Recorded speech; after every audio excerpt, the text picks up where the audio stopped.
오늘 말씀은 창세기 5장 1절에서 32절입니다. 원정수 권사라고 하는 분의 간증에 보면 이런 이야기가 있죠. 이분은 새벽 기도를 통하여 은혜를 받은 분으로 새벽 기도 1시간이 생활 습관으로 자리 잡았습니다. 그 시간이면 어김없이 기도를 했죠.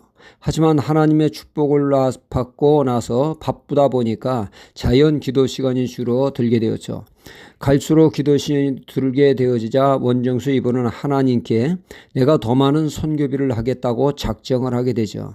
이때 하나님은 나는 돈을 너에게 원하는 것이 아니라 너를 원한다 라고 했다는 얘기입니다. 이에 원정수 권사님은 1시간 기도를 회복하기 위해 과감히 정리하고 다시금 1시간 새벽 기도할 수 있는 시간을 확보하게 되었다고 하죠. 새벽 기도하러 성전문을 열 때 주님이 그에게 내가 너를 얼마나 기다렸는지 아느냐 했다는 얘기입니다.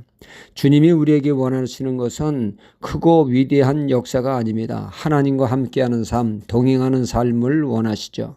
그런데 사람들은 뭔가 업적으로 자신의 존재감을 드러내며 자신을 증명하려고 합니다. 하지만 주님은 우리에게 하나님의 백성다운 삶을 원하시죠. 마태복음 7장 21절로 24절에 보면 아주 의미 있는 말씀을 하십니다. 나더러 주여 주여 하는 자마다 천국에 다 들어갈 것이 아니요 다만 하늘에 계신 내 아버지 뜻대로 행하는 자야 들어가리라. 그날에 많은 사람이 나더러 이르되 주여 주여 우리가 주의 이름으로 선지자 노릇하며 주의 이름으로 많은 권능을 행치 아니하였나이까 하리니 그때 내가 저희에게 밝히 말하되 내가 너희를 도무지 알지 못하니 불법을 행한 자들아 내게서 떠나가라 하리라. 사람들은 자신의 업적을 드러내며 자신을 증명하려 하지만 주님은 그의 진실된 삶, 말씀대로의 삶을 원하시는 것을 보게 됩니다.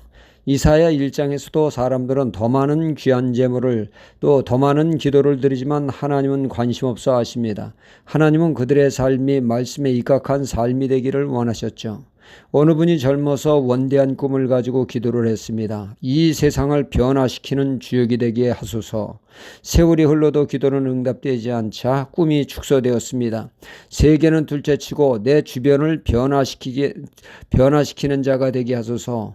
이 기도도 노년이 되도록 응답이 되지 않자 나중에 그의 기도는 이렇게 바뀌었다고 하죠. 하나님이여 나를 변화시켜 주옵소서라고 말입니다. 가장 훌륭한 하나님 앞에 의미 있는 기도는 나를 변화시키는 것이죠.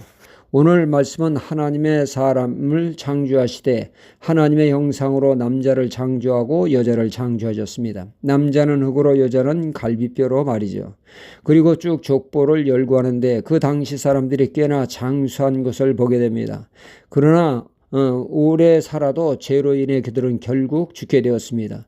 그리하여 누구누구는 죽었다고 기록되는데 21절에 에녹은 65세에 무드셀라를 낳았고 에녹은 무드셀라를 낳은 후 300년을 하나님과 동행하며 자식을 낳았으며 그가 365세를 향수하더라. 에녹이 하나님과 동행하더니 하나님이 그를 데려가심으로 이 세상에 있지 아니하였더라 말씀하고 있습니다. 그러니까 에녹은 죽음을 맛보지 않고 하나님께서 하나님의 나라로 그를 데려가셨다는 것입니다. 히브리서 11장 5절에 믿음으로 에녹은 죽음을 보지 않고 옮기었으니 하나님이 저를 옮기심으로 다시 보이지 아니하니라. 저는 옮기우기 전에 하나님을 기쁘시게 하는 자라는 증거를 받았느니라 말씀하고 있습니다. 에녹은 이렇다 할 업적이 없는 사람입니다. 그저 자식만 많이 낳았다고 기록되고 있습니다. 그러나 그의 삶은 하나님과 산책하듯이 하나님과 함께하는 동행함을 사는 것이 하나님을 크게 기쁘시게 했다는 말씀이죠.